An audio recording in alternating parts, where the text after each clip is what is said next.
तो फाइल में जाके न्यू और प्रोजेक्ट, ठीक है, सी शार्प के अंदर विंडोज एप्लीकेशन और कंसोल एप्लीकेशन। मंडे में आप लोगों को विंडो एप्लीकेशन बनाना ही बता रहा हूँ, इसमें किस तरह से बनाते हैं। आज मैंने सोचा कि लूपिंग वाला बताया था आप लोगों को, ठीक है। तो यहाँ पे पहला लूप आ जाएगा इसमें हमारा for loop using C sharp, ठीक है।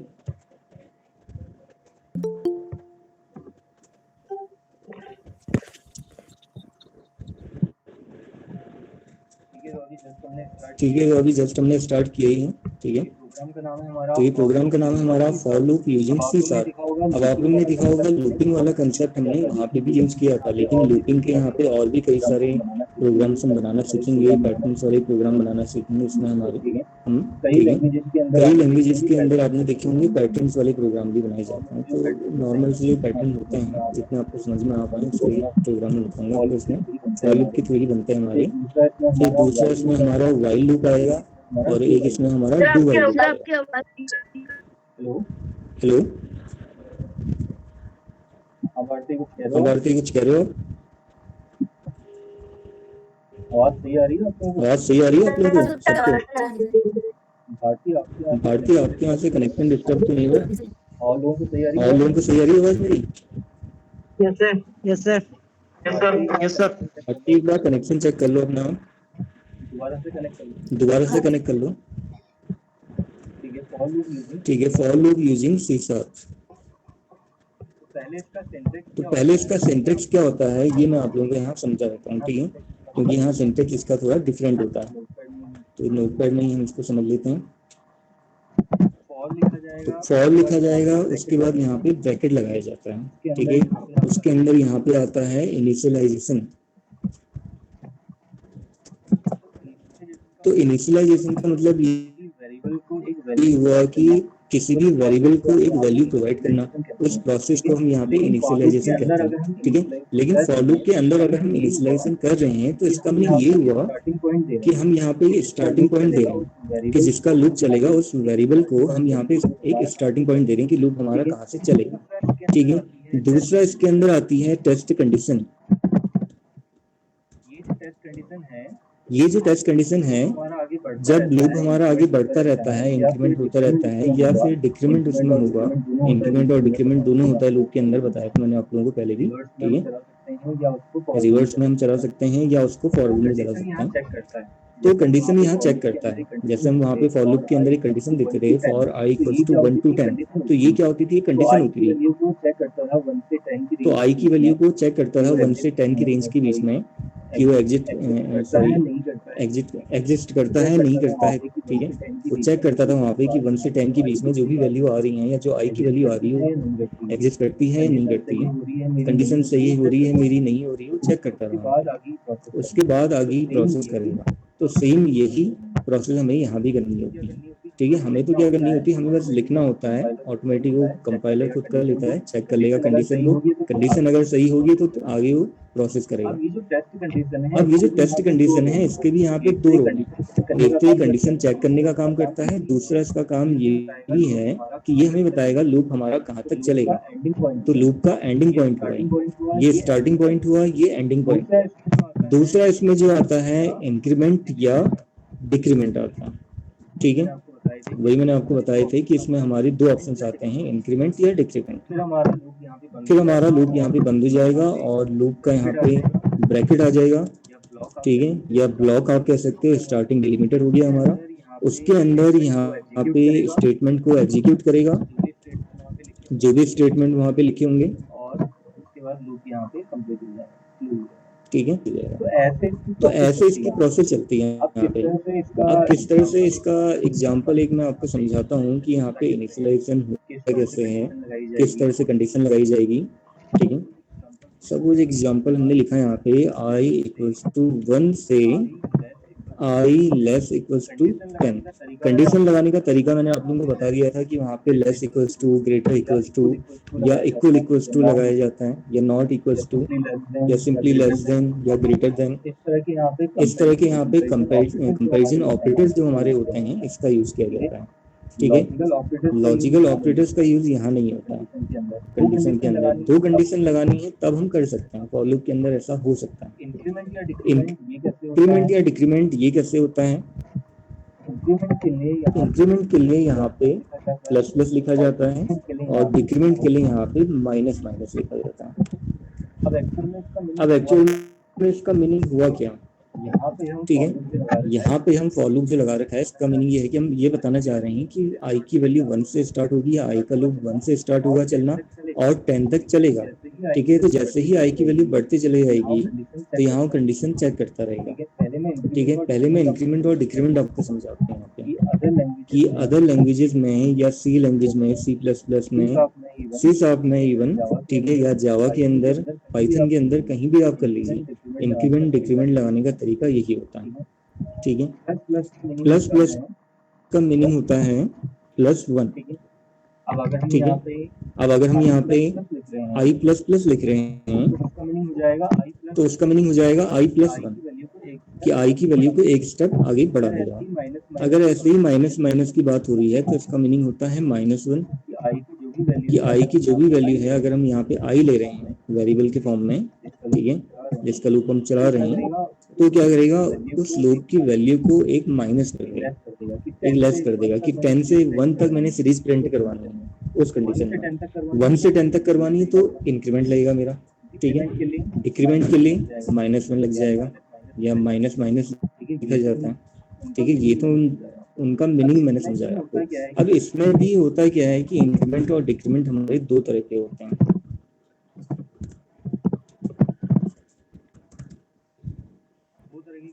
दो तरह के कैसे होते हैं? एक होता है पोस्ट और एक होता है प्री। पोस्ट में वेरिएबल पहले आएगा, प्लस प्लस बाद में आएगा। प्री में क्या होगा? प्लस प्लस पहले आ जाएगा, वेरिएबल का नेम बाद में आएगा। डिक्रीमेंट भी हमारे 2 टाइप के होते हैं, एक होता है पोस्ट और एक होता है प्री। पोस्ट में क्या होगा? वेरिएबल नेम और माइनस माइनस।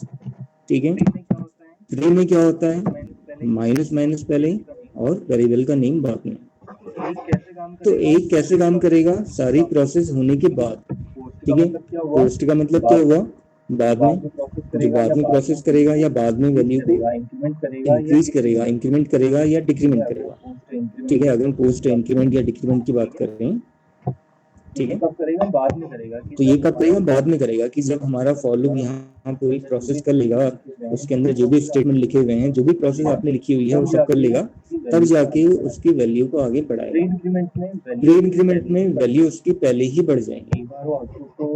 एक बार वो आउटपुट को वहाँ पे जनरेट करेगा, आउटपुट जनरेट करने के बाद पहले वैल्यू को बढ़ाएगा, तब जाके कंडीशन चेक करेगा, फिर आगे प्रोसेस करेगा। ठीक है, इसका एक प्रॉपर तरीका भी समझाऊंगा मैं किस तरह से। तो पोस्ट ऑफ प्री काम कैसे करता है उसका एग्जांपल भी देख लेता है। तो प्रॉपर तरीके से अगर हमने फॉर लूप यहाँ पे लगाना है तो किस तरह से काम करेगा, जैसे मैंने ये लिखा, इंक्रीमेंट हम यहाँ पे लगा रहे हैं i = 1, i < 10 और i प्लस। तो ये लूप मेरा क्या काम करेगा? प्रिंट करेगा 1 से लेकर 10 तक की वैल्यू को। तो स्टार्टिंग में उसे क्या मिलेगा? i की वैल्यू 1 है। ठीक है, सब कुछ ब्रैकेट में हमने यहाँ कुछ प्रिंट करने के लिए दिया हुआ है।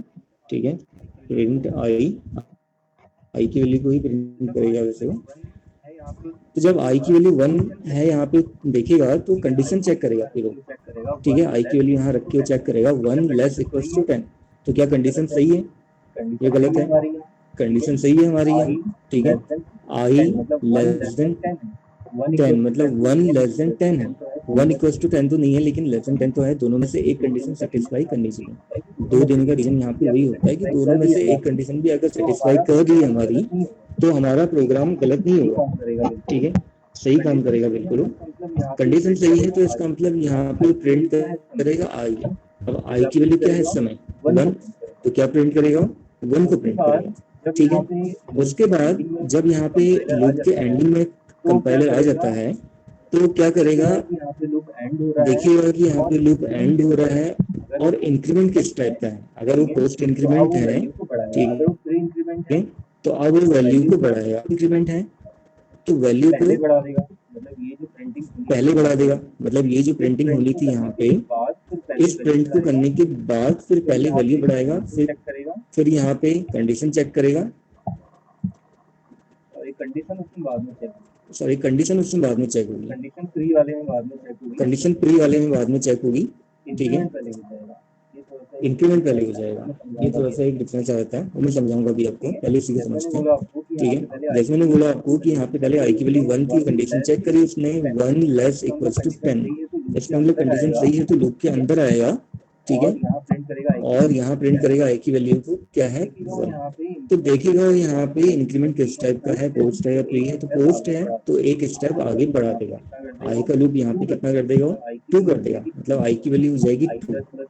आई प्लस प्लस का मीनिंग क्या है, आई इक्वल्स टू आई प्लस 1, कि आई की वैल्यू को आई प्लस 1 कर दो, ठीक है। अब आई की वैल्यू पहले कितनी है यहाँ पे 1, तो अब जब 1 प्लस 1 कर देगा वो मतलब 2 हो जाएगी, ठीक है। तो आई की वैल्यू जब 2 हो जाएगी दोबारा से कंडीशन को चेक करेगा, जबकि प्री वाले में क्या होता है कि यहाँ पे इंक्रीमेंट करने के बाद वो प्रिंटिंग कर देगा, प्रिंट करने के बाद कंडीशन चेक होगा, तो उसमें थोड़ा ये कंडीशन हमारी चेंज हो जाती है, प्रोसेस चेंज हो जाती है, उसमें ये डिफरेंस आता है। 2 हो जाएगी तो यहाँ चेक करेगा 2 लेस इक्वल्स टू 10, तो क्या ये कंडीशन सही है, चेक करेगा, लेस देन 10 होता है, इसका मतलब यहाँ पे कंडीशन सही है, तो दोबारा लूप के अंदर आएगा, और अगर हमने यहाँ पे आई को प्रिंट करने के लिए बोला है तो इसका मतलब आई की जो सही वैल्यू होगी, जैसे अभी क्या है 2, तो 2 को प्रिंट कर देगा। ये प्रोसेस करने के बाद फिर यहाँ पे वो देखेगा कि अब इंक्रीमेंट तो पोस्ट वाला चल रहा है, तो इसका मतलब बाद में ही होगा, एक बार वो चेक करेगा इंक्रीमेंट किस टाइप का है, फिर बाद में ही वैल्यू को बढ़ाता रहेगा अगर पोस्ट, ठीक है। तो दोबारा से फिर वो क्या करेगा, आई इक्वल्स टू आई प्लस 1, आई की वैल्यू होगी थी 2, तो 2 प्लस 1 कितनी हो जाएगी, आई की वैल्यू 3 हो जाएगी, कंडीशन चेक करेगा फिर वो 3 लेस इक्वल्स टू 10, तो क्या कंडीशन सही है, कंडीशन सही है, 3 लेस देन 10 होता है, ठीक है। तो यहाँ प्रिंट करेगा आई, आई मतलब अब है 3, तो ऐसे करके सो ऑन ये प्रोसेस हमारी चलते रहेगी, लास्ट ये कहाँ तक इसको प्रिंट करेगा, ये प्रिंट करेगा 10 तक, ठीक है, क्योंकि कंडीशन आ जाएगी ना एक हमारी 10 लेस इक्वल्स टू 10, तो 10 लेस देन 10 तो नहीं होगा, लेकिन 10 इक्वल्स टू 10 होगा उस कंडीशन में, तो तब भी कंडीशन हमारी सही होगी और आई को प्रिंट करेगा वो जो होगी 10। लेकिन यहाँ जब इंक्रीमेंट होगा, यहाँ आने के बाद आई की वैल्यू हो जाएगी 11, तो 11 में दोबारा चेक करेगा 11 लेस इक्वल्स टू 10, तो क्या ऐसा होता है या नहीं होता वो चेक करेगा, तो 11 लेस इक्वल्स टू 10 होना ये पॉसिबल ही नहीं, 11 लेस देन 10 भी नहीं हो सकता, 11 इक्वल्स टू 10 भी नहीं हो सकता, तो ऐसे में वो लूप को पूरा एग्जिट कर देगा, वहीं स्टॉप कर देगा, और जितना उसने प्रिंट करवाया था उतना ही आपको वहाँ पे दिखा देगा, तो 1 से 10 तक हमारी वैल्यू उस तरह से प्रिंट हो जाएगी। अब किस फॉर्म में इसको प्रिंट करना है, वर्टिकल फॉर्म में, हॉरिजॉन्टल फॉर्म में, ये एक अलग तरीका है, वो मैं तरीका आपको बताऊंगा कि कैसे होता है, ठीक है, उस चीज के बारे में डिस्कशन बाद में करेंगे। बस पहले आपको इतना समझना था कि ये फॉर लूप हमारा किस तरह से काम कर रहा है, या हमारी जो सीरीज की प्रिंटिंग कर रहा है किस तरह से कर रहा है। उसमें ब्रेक लगता ही नहीं है, फॉर में ब्रेक लगता ही नहीं है, कभी अगर जरूरत पड़ती है तो तब हम लगा सकते हैं, इसमें ब्रेक लगता नहीं है, अगर आप ब्रेक लगा दोगे तो वहीं पे ब्रेक कर देगा लूप को, ब्रेक लगाने की इसमें हमारी जरूरत ही नहीं पड़ती है, वो बहुत रेयर कंडीशन हैं कि कहीं पे अगर लगाने की जरूरत पड़ रही है तब, वैसा होता नहीं है ऐसा। तो ये फॉर लूप किस तरह से काम कर रहा है, थोड़ा आप लोगों को समझ में आया किस तरह से यहाँ पे ये इंक्रीमेंट चल रहा है हमारा। प्री इंक्रीमेंट की अगर हम बात करें, अगर यहाँ पे हमारा प्री इंक्रीमेंट होता प्लस प्लस आई, ठीक है, तो ऐसे में वो क्या करेगा, इंक्रीमेंट पहले करेगा, ठीक है, लेकिन सबसे पहला काम तो यही करेगा कि प्रोसेस को पहले कर देगा, ठीक है, पहले प्रोसेस कर देगा, अब प्रोसेस करने के बाद तब यहाँ पे इंक्रीमेंट होगा, ठीक है, इंक्रीमेंट कर देगा और आई की वैल्यू को 2 कर देगा प्लस प्लस आई, उसके बाद फिर यहाँ पे कंडीशन चेक करेगा, ठीक है, तो यहाँ पे आई की वैल्यू जब 2 कर देगा वो कंडीशन चेक करेगा, कंडीशन सही हो रही है नहीं हो रही है, ठीक है, उसके हिसाब से काम करेगा। एक तरह से बिल्कुल फिर ये वैसे ही चल जाता है जैसे हमारा पोस्ट वाला चल रहा है। वो देखने में ऐसा जरूर लगता है हमें कि पहले ही काम कर रहा है, लेकिन एक्चुअल में होता वैसे ही है वो, क्योंकि प्रोसेस बिल्कुल सेम उसमें भी वही हो रही है। पहले वो वैल्यू को बढ़ा रहा है, फिर वो कंडीशन चेक कर रहा है, फिर यहाँ पे प्रिंट करवा दे रहा है, फिर वही काम कर रहा हूँ, फिर यहाँ पे इंक्रीमेंट करेगा। अब अब एक तरह से बिल्कुल ही वैसे ही काम यहाँ पे भी जैसे कर रहा है यहाँ पे कि जैसे पोस्ट वाला कर रहा था। फ्री वाला प्रैक्टिकल देखो कि देखो। हाँ, हेलो हेलो सर, फ्री जो फ्री वाला है ना, प्रैक्टिकल करके देखो उसका। प्रैक्टिकल भी वही आंसर आएगा, प्रैक्टिकल भी वही आंसर आएगा, दोनों में ही सेम आंसर आता है, दोनों में कोई डिफरेंस नहीं है। इसको आपको वैसे ही समझना पड़ेगा। प्रैक्टिकल करके अगर आप देखोगे तो फिर तो बिल्कुल ही पता नहीं चलेगा। चलिए पोस्ट वाला प्रोग्राम मैं आपको बताऊं। बना के देखो ना सर, फ्री वाले का वो कह रहा हूँ, फ्री वाले का प्रोग्राम बनाओ, प्रिंट वाला 1 से 10। हाँ, बात वही है, आप कैसे ही बनाओ, बात वही है, आंसर वही आना है। आई हमने यहाँ पे लिया है, आई हमने यहाँ पे लिया है, जिसका हम लूप यहाँ पे चलाना चाह रहे हैं। तो आई लूप हम चलाना चाह रहे हैं, आई एक वेरिएबल है तो डिक्लेयर करना जरूरी है। आई इक्वल्स टू 1 से हमने यहाँ पे लिख दिया आई लेस इक्वल्स टू 10। लिखने का तरीका वही है, बताया मैंने आपको। इंक्रीमेंट के लिए क्या लिखा जाता है, आई प्लस प्लस और इस टाइप से।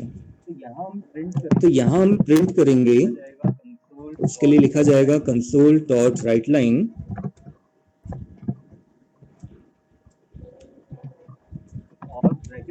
और ब्रैकेट के अंदर हम प्रिंट करेंगे आई की वैल्यू को।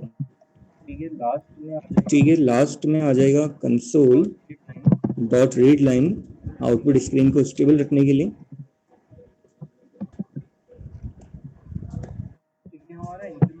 तो ये हमारा इंक्रीमेंट वाला प्रोग्राम है। अगर हम इसको चला के देखें तो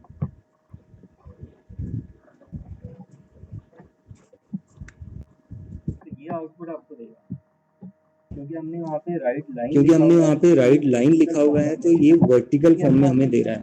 कभी ऐसा होता है कि हमें हॉरिजॉन्टल फॉर्म में आउटपुट दिखाना है, तो उस कंडीशन में हम क्या कर सकते हैं, वो तरीका भी आपको बताता हूँ।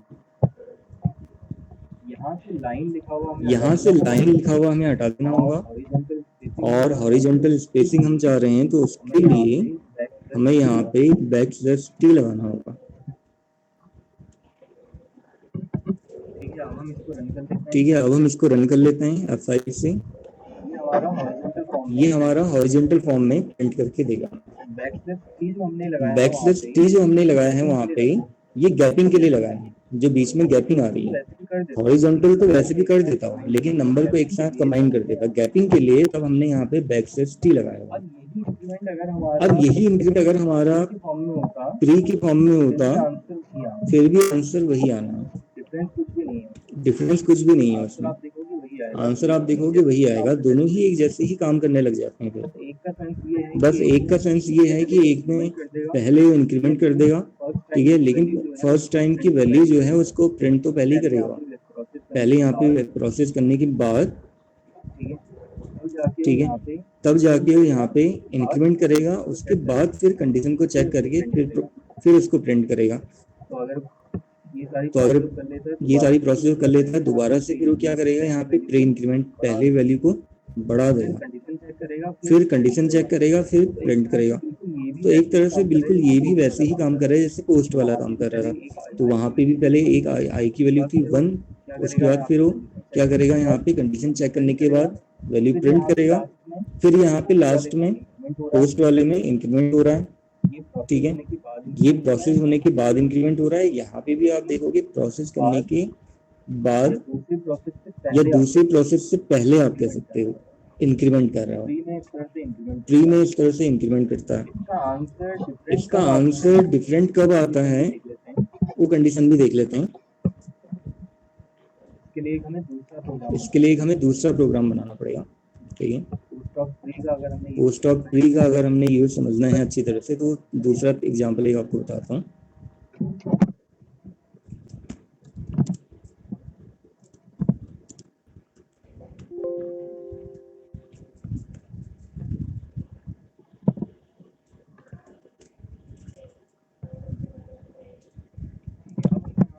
ठीक है, अब हम यहाँ पे एक वेरिएबल ले लेते हैं आई, इसकी वैल्यू हम दे देते हैं यहाँ पे 10।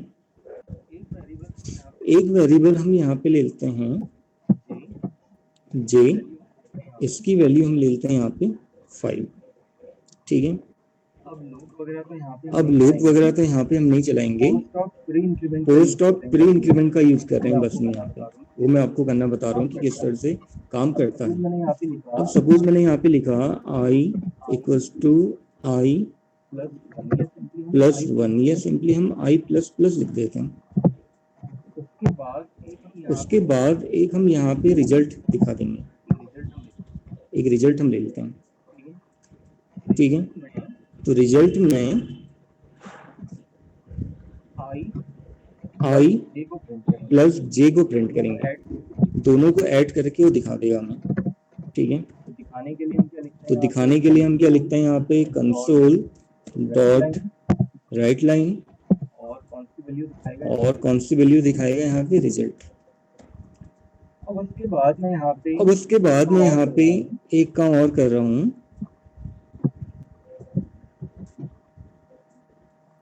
जे का इंक्रीमेंट कर रहा हूँ, प्लस प्लस जे।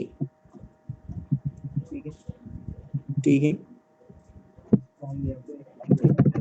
तो एक काम करके पहले कर लेता हूँ।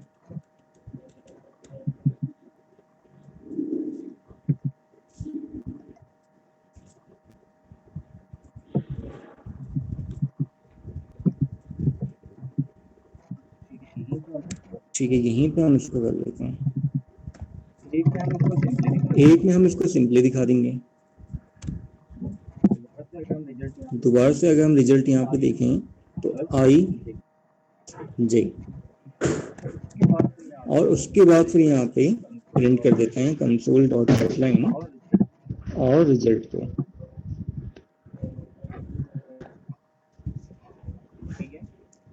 ठीक है, अच्छा अब अगर फाइनली रिजल्ट मैंने देखा यहाँ पे पहला और दूसरा, मतलब दोनों का आंसर क्या आना चाहिए आप लोगों के हिसाब से? पूछूं मैं आपसे, क्या आना चाहिए? आई की वैल्यू भी बताया आपको, आई की वैल्यू भी पता है आपको, जी भी पता है। आपने रिजल्ट पहले वाले रिजल्ट का आंसर क्या आएगा और दूसरे वाले का क्या आएगा आप लोगों के हिसाब से?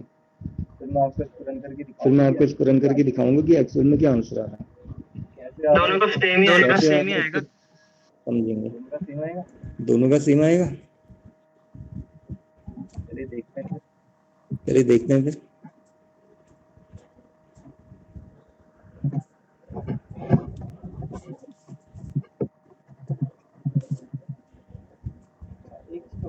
अच्छा, एक चीज और करते हैं यहाँ पे,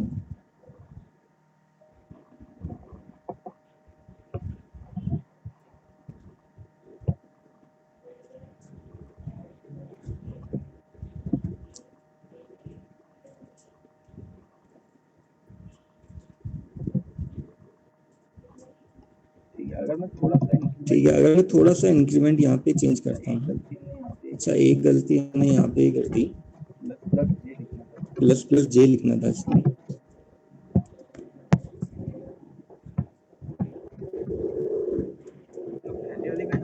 चलो, पहले वाली कंडीशन में तो हमारा सिंपल था, दोनों में हमारा पोस्ट लगा हुआ था, तो इंक्रीमेंट उसने बाद में किया, इसलिए दोनों का आंसर सेम आया।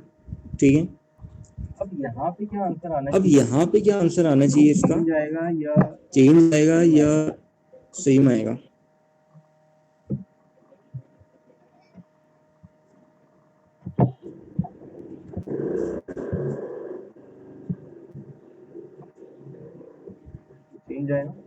तो चेंज आएगा।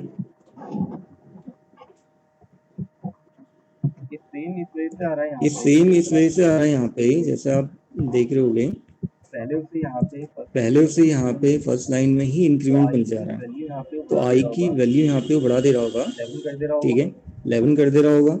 अब यहाँ पे दूसरी लाइन में अच्छा, एक काम ये हो सकता है कि इसमें इंक्रीमेंट अगर हम बाद में दें, क्योंकि ये लूप के फॉर्म में नहीं है, एक तो ये भी इसमें प्रोसेस है।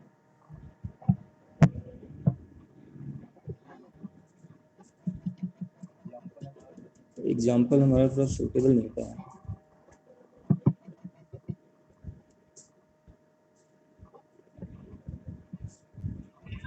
सर करना क्या है इसमें, ये तो बताओ।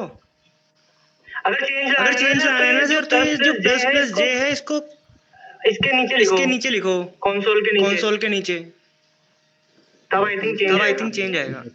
देगा वो, लेकिन मैं इसको वैसे लूप के फॉर्म में लेना चाह रहा हूँ। लूप तो करेगा ही नहीं, लूप तो लगाया ही नहीं आपने। लूप के फॉर्म में लेगा, लेकिन वो दूसरे तरीके से करना पड़ेगा ना।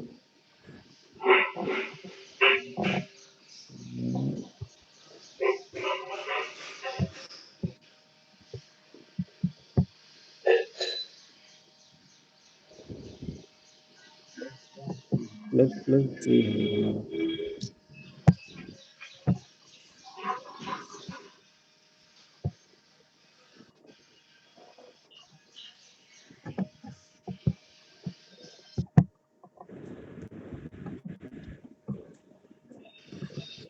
और शायद सर ये प्लस प्लस जे पहले आउटपुट के बाद लगता है।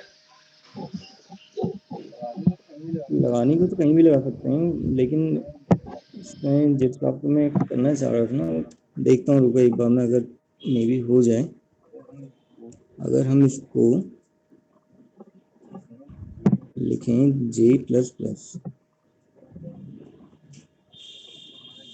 एक तो हमारा ये हो गया, और अगर हम यहाँ पे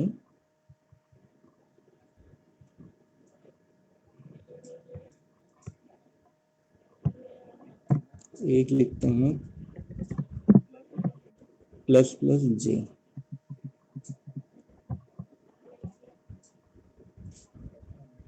स्टार्टिंग हमारी जे है।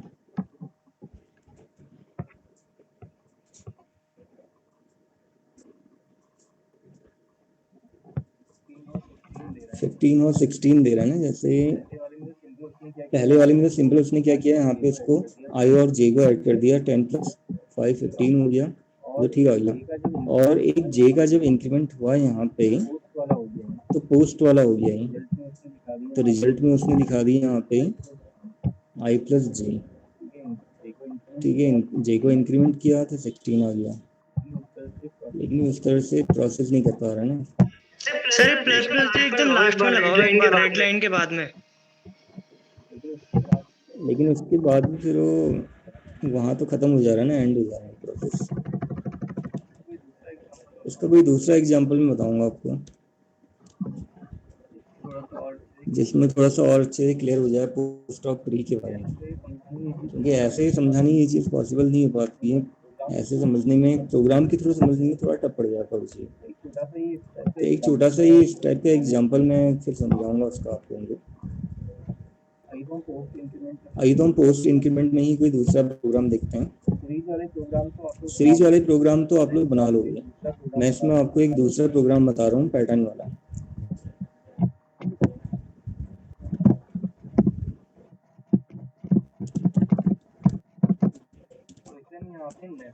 तो इसे हम यहाँ पे नेस्टेड कहते हैं।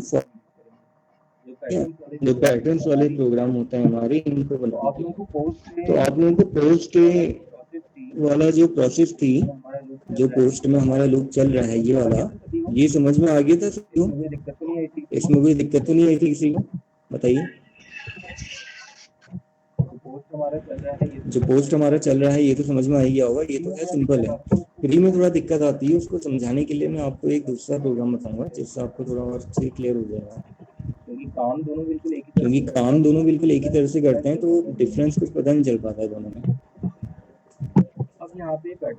अब यहाँ पे पैटर्न वाला प्रोग्राम जो हम बनाने चाह रहे हैं, उसके लिए हमें यहाँ पे दो वेरिएबल की जरूरत पड़ेगी, क्योंकि दो लूप लगेगा तो दो वेरिएबल की जरूरत पड़ेगी, आई और जे।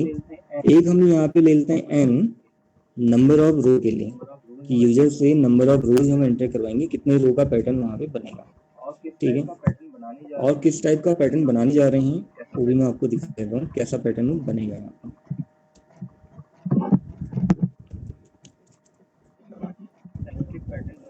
एस्ट्रिक पैटर्न ही बनाना बताऊंगा पहले मैं आपको, इस टाइप से।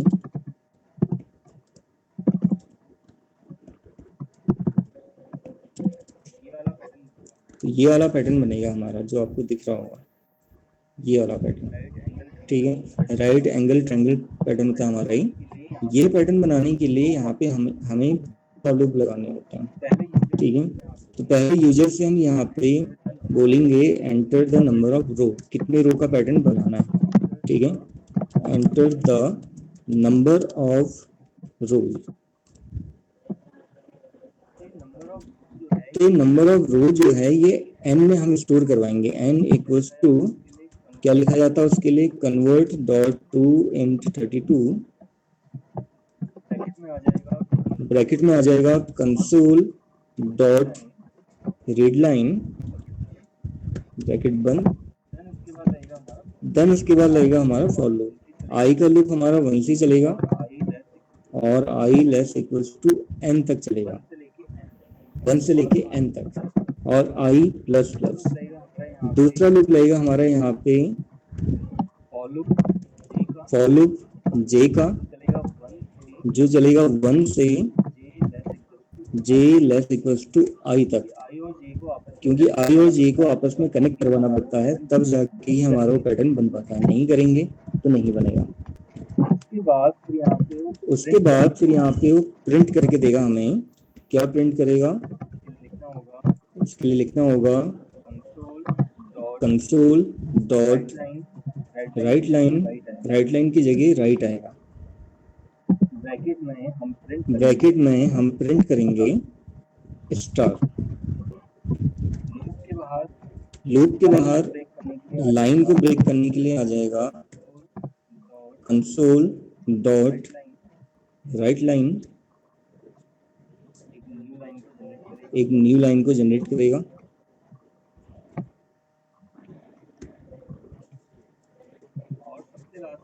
और सबसे लास्ट में फॉर लूप को एंड करने के बाद आ जाएगा कंसोल डॉट रीड लाइन।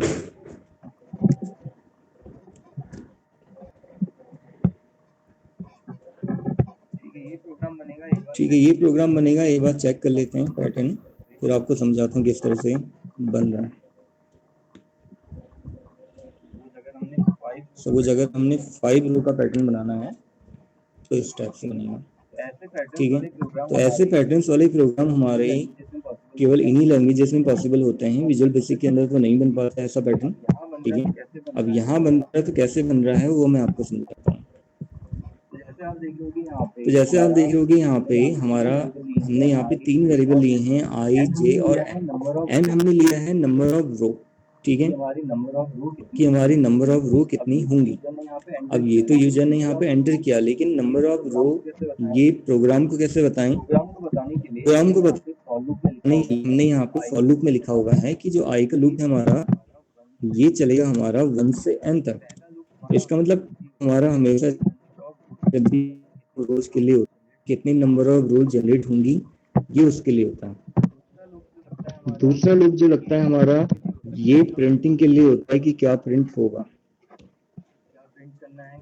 क्या प्रिंट करना है, कैसे प्रिंट करना है, ये उसके लिए, ठीक है। तो अब हमने यहाँ पे लिखा है i equals to 1, i less equals to n। Suppose अगर हम यहाँ पे i की वैल्यू लेते हैं हम यहाँ पे, इसको मैं यहाँ पे समझाऊँ आपको।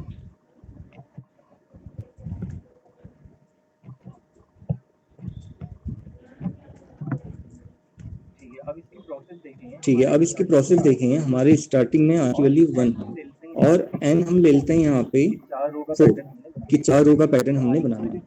तो i की वैल्यू स्टार्टिंग में क्या मिलेगी, वहाँ पे 1, ठीक। उसके बाद फिर वो यहाँ पे कंडीशन को चेक करेगा 1 लेस इक्वल्स टू 4, क्योंकि n की वैल्यू क्या है 4, कंडीशन सही है तो लूप के अंदर आएगा वो, ठीक है, क्योंकि इंक्रीमेंट तो पोस्ट है तो बाद में इंक्रीमेंट होगा, पहले इंक्रीमेंट नहीं होगा, ठीक है। उसके बाद यहाँ जब फॉर का लूप मिलेगा उसे, दोबारा से जे का लूप जब मिला उसे, ठीक है, उसके बाद वो चेक करेगा दोबारा जे आई मतलब जे की वैल्यू क्या है 1, आई की वैल्यू भी क्या है 1 है, तो 1 लेस इक्वल्स टू 1, इसका मतलब कंडीशन बिल्कुल सही है, ठीक है। तो यहाँ आएगा, यहाँ देखेगा, प्रिंट करने के लिए बोला है, क्या प्रिंट करने के लिए बोला है, एस्ट्रिक, तो यहाँ पे पहला एस्ट्रिक को प्रिंट कर देगा। ठीक है, ये करने के बाद जब लूप एंड होने लगेगा तो जे अपनी वैल्यू को बढ़ाएगा, 2 कर देगा, क्योंकि पोस्ट इंक्रीमेंट है तो एक बार जे की वैल्यू जो है उसके बाद उसकी वैल्यू को आगे बढ़ाएगा। ठीक है, चाहे वो आगे प्रोसेस करे या ना करे, लेकिन लूप आगे बढ़ाएगा। जे की वैल्यू कर देगा 2, तो कंडीशन चेक करेगा फिर यहाँ पे 2 लेस इक्वल्स टू 1, क्योंकि आई की वैल्यू तो अभी 1 ही है। जब तक जे का लूप एंड नहीं होगा तब तक आई की वैल्यू आगे इंक्रीज नहीं होगी। तो जे का लूप पूरा चलना चाहिए, उसके बाद तब आई की वैल्यू को इंक्रीज करेगा। तो आई की वैल्यू तो 1 ही है, जे की वैल्यू है 2, अब 2 लेस इक्वल्स टू 1 ये तो पॉसिबल है नहीं। ठीक है, 2 लेस देन 1 भी नहीं हो सकता, 2 इक्वल्स टू 1 भी नहीं हो सकता। तो इसका मतलब यहाँ पे फॉर का लूप पूरा एग्जिट हो जाएगा, उसके बाद की जो स्टेटमेंट या लाइन लिखी हुई है उसको फिर रीड करेगा। ठीक है, क्या लिखा हुआ है वहाँ पे, कंसोल डॉट राइट लाइन। इसका मतलब ये हुआ कि एक लाइन को जनरेट करना है, एक नई लाइन में आ जाओ। ठीक है, उसके बाद फिर यहाँ ये जो ब्रैकेट मिला है इससे ये देखिएगा कि आई का लूप यहाँ एंड हो रहा है। इसका मतलब आई का लूप अगर एंड हो रहा है तो आई की वैल्यू को पहले वो बढ़ाएगा लूप को एंड करने से पहले। उसके बाद फिर वो कंडीशन चेक करेगा यहाँ पे 2 लेस इक्वल्स टू 4, क्योंकि एन की वैल्यू क्या है 4, एक कांस्टेंट वैल्यू है। तो चेक करेगा 2 लेस इक्वल्स टू 4, क्या कंडीशन सही, कंडीशन सही है, इसका मतलब लूप के अंदर आएगा।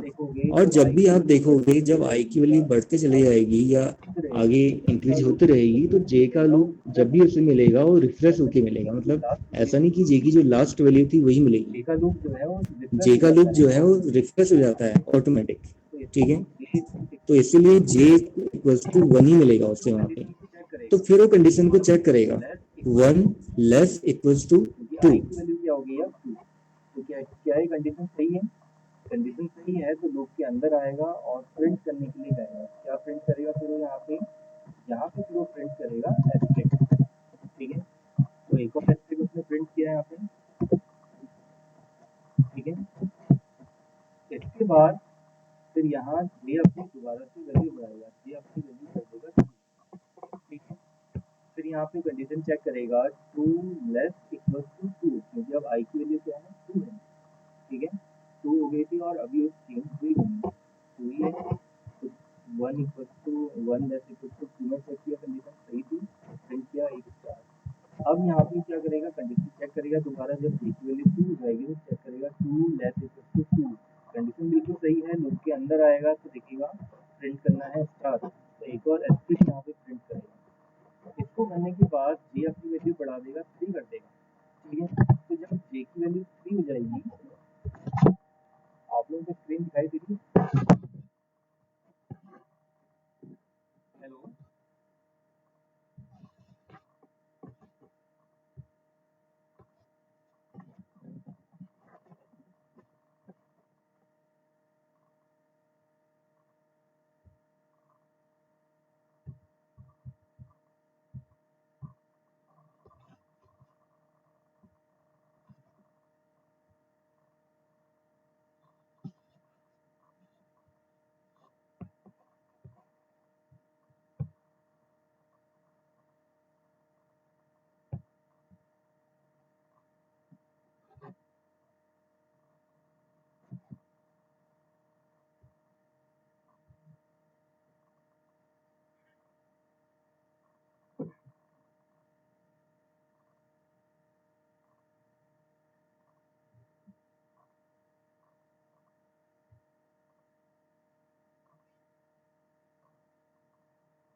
हेलो,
हाँ भूपेश, आवाज आ रही?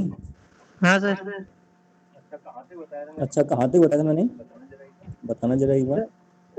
सर वही क्या बोलते हैं, स्क्रीन एक बार शेयर करना फिर। हाँ हाँ, कर रहा हूँ, एक मिनट। क्या वो बताते बताते ही वो डिस्कनेक्ट हाँ सर। धीरे धीरे सब चले जाते हैं। ये है ना, देखो तो कहाँ पे बताया था मैंने? सर ये जो सेकंड लाइन है जहाँ पे ये क्या बोलते हैं, कंसोल वाला वो बता रहे थे आप। हाँ यहाँ पे। एक बार, ये वाली लाइन है ना? हाँ सर।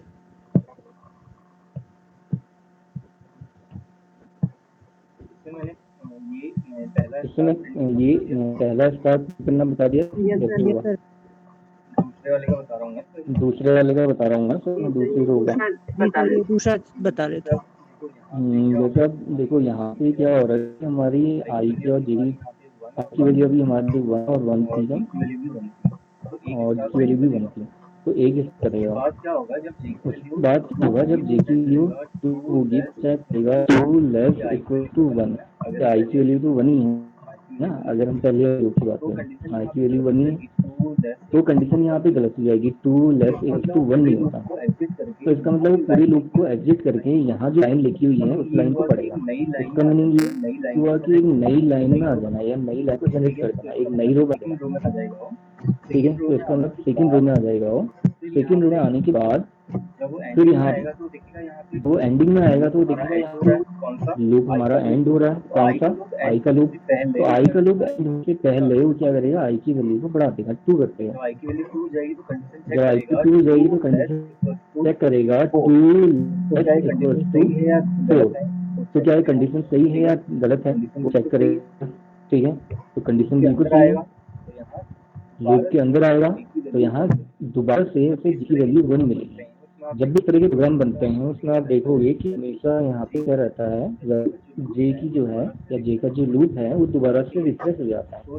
ठीक है, तो वो चेक करेगा जे की वैल्यू 1, तो कंडीशन चेक करेगा फिर यहाँ जे लेस इक्वल टू आई। अब आई की वैल्यू क्या होगी 2, तो चेक करेगा 1 लेस इक्वल टू 2। इसका मतलब ये कंडीशन भी बिल्कुल सही है। ठीक है, तो प्रे करेगा एक एस्ट्रिक यहाँ पे, फिर दोबारा से एक स्टार प्रिंट करेगा। और जब यहाँ एंडिंग हुआ तो एंडिंग में, ठीक है, फिर वो जे की वैल्यू बढ़ा देगा, मतलब जे प्लस प्लस कर देगा तो जे की वैल्यू हो जाएगी 2। ठीक है, 2 होने से दोबारा वो को चेक करेगा 2 लेस इक्वल टू 2, क्योंकि आई की वैल्यू क्या है 2 है। अब 2 ये थी ना, इसलिए तो कंडीशन चेक करेगा कि क्या सही है गलत है। सही है तो दोबारा लूप के अंदर आएगा और एक और बार फिर वो एस्ट्रिक को प्रिंट करवाएगा। अब यहाँ पे लूप, ठीक है, अब यहाँ पे लूप एंड होने से पहले जे अपनी वैल्यू बढ़ाएगा 3 कर देगा, तो 3 लेस इक्वल टू 2। तो क्या है, कंडीशन सही है गलत है, क्योंकि 3 लेस इक्वल टू 2 पॉसिबल होता ही नहीं। 3 लेस देन 2 भी नहीं हो सकता और 3 इक्वल टू 2 भी नहीं हो सकता, पॉसिबल नहीं है। तो क्या करेगा, लूप को दोबारा से एग्जिट करके यहाँ पे आ जाएगा, यहाँ मिलेगा उससे कि नई लाइन को जनरेट करना है, तो एक नई रो बना देगा। उसके बाद यहाँ आएगा और देखेगा आई का लूप एंड है, तो इसका आई का मीनिंग ये हुआ कि आई की वैल्यू अब से बढ़ा नहीं देगा, समझ जाएगा। तो आई की वैल्यू कर देगा, कंडीशन चेक करेगा फिर वो 3 लेस इक्वल टू 4, क्योंकि एन की वैल्यू क्या है 4। कंडीशन सही है अगर तो दोबारा से लूप के अंदर आएगा, यहाँ फिर क्या मिलेगा उसे, जे की वैल्यू दोबारा 1 से ही मिलेगी, इक्वल टू 1। इसको सिंपल आप ऐसे समझ सकते हो कि आई की वैल्यू अगर 1 है तो जे का लूप एक बार चल रहा है, आई की वैल्यू अगर 2 है तो जे का लूप 2 बार चल रहा है, अगर आई की वैल्यू 3 है तो जे का लूप कितनी बार चलेगा, 3 बार चलेगा। I j equal to 1, j equal to 2 और जे इक्वल टू, तो इसलिए क्या होगा, यहाँ पे अगर 3 बार चल रहा है, 3 बार हम जे का लूप चला रहे हैं, तो जे के लूप के अंदर क्या होगा, एस्ट्रिक प्रिंट करने के लिए दिया हमने, 3 बार उसे करेगा, एस्ट्रिक को प्रिंट कर देगा या स्टार को प्रिंट कर देगा 3 बार। फिर वही प्रोसेस होगी, नई लाइन को जनरेट करेगा, क्योंकि लास्ट में जे की वैल्यू क्या हो जाएगी 4 हो जाएगी ना, तो इस कंडीशन में चेक करेगा 4 लेस इक्वल टू 3। जब आई की वैल्यू 3 ही रहेगी तो यहाँ पे जे की वैल्यू लास्ट में 4 होगी, वो चेक करेगा। फॉल्स हो जाएगी तो दोबारा से नई रो जनरेट करेगा, यहाँ आएगा तो आई की वैल्यू को बढ़ा देगा, फिर 4 करेगा। अब आई की वैल्यू अगर 4 है तो इसका मतलब जे का लूप कितने बार चलेगा, 4 बार चलेगा, j equal to 1, j equal to 2, j equal to 3 और जे इक्वल टू 4। ठीक है, तो इसका मतलब 4 चल रहा है लूप, तो क्या करेगा 4 एस्ट्रिक को करेगा। 5वें में क्या होगा, जैसे मान लीजिए अगर जे की वैल्यू यहाँ 5 हो जाती है, ठीक है, तो 5 लेस इक्वल टू 4 ये चेक करेगा, क्योंकि आई की वैल्यू तो पूरी कंडीशन गलत हो जा रही है, तो यहाँ आएगा एक नई रो जनरेट करेगा। ठीक है, ये करने के बाद फिर जब वो यहाँ आएगा, अब उसे यहाँ पता है कि आई की वैल्यू, आई की जो वैल्यू है वो भी उससे बढ़ा नहीं है, तो क्या कर देगा 5। अब लेकिन 5 होने पे कंडीशन जब चेक करेगा 5 लेस इक्वल टू 4, तो ये कंडीशन भी क्या हो जाएगी, गलत हो जाएगी, तो ऐसे में वो आगे प्रोसेस कर ही नहीं पाएगा, उतने में ही लूप वहाँ पे रुक जाएगा। ठीक है, और जितना भी पैटर्न उसने प्रिंट किया है या प्रिंट करना चाहिए था वो प्रिंट करके हमें दिखा देगा। ठीक है, तो थोड़ा तो प्रोसेस समझ में आई होगी कि किस तरह से काम करेगा। वैसे मैं एक बार और समझाऊंगा इसको, क्योंकि अगर बच्चा देखने तो मंडे को फिर समझाना पड़ेगा ना मुझे, एक बार और आऊँगा मैं तो और फिर हो जाएगा उसमें फिर आप लोगों को। ठीक है, फिलहाल तो मतलब थोड़ा आइडिया तो लग गया ना किस तरह से यहाँ पे चल रहा है, कैसे चलता है या कैसे काम करता है, प्रोसेस करता है। सर जो हमने ये प्रोग्राम बनाया है ना, तो इसमें तो अभी हमने एन की वैल्यू नहीं दी है। किसकी वैल्यू? एन की एन की वैल्यू यूजर देगा ना वहाँ पे।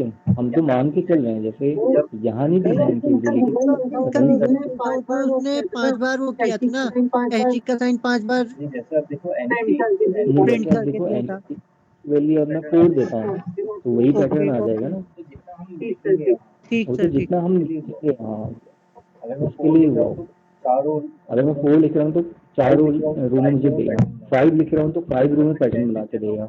अगर मैं 10 लिख देता हूँ वहाँ पे तो 10 रो में पैटर्न बना के दे देगा। ये इसकी खासियत है ना। अगर हम एक 6 वैल्यू दे देंगे, 4 दे देंगे, 5 दे देंगे, 6 दे देंगे तो 6 हो जाएगा। लेकिन ये यूजर डिफाइन है कि यूजर जितना पैटर्न बनाना चाह रहा है वो बना सकता है।